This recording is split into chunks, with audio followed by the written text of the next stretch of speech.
you in our New York, New Jersey viewing area. Let's hope you stocked up on bread and milk, because the winter wonderland is turning into a bona fide blizzard.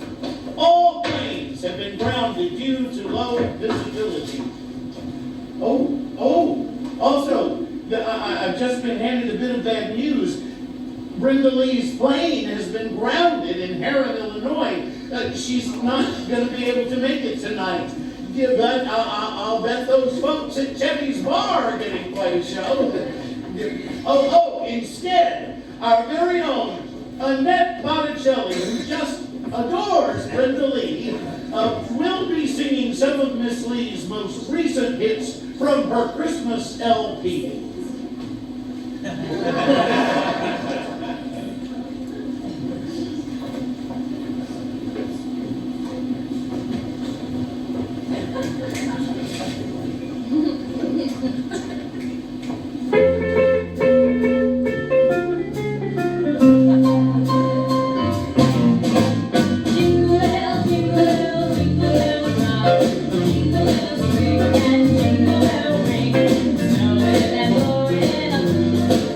Jingle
Thank you.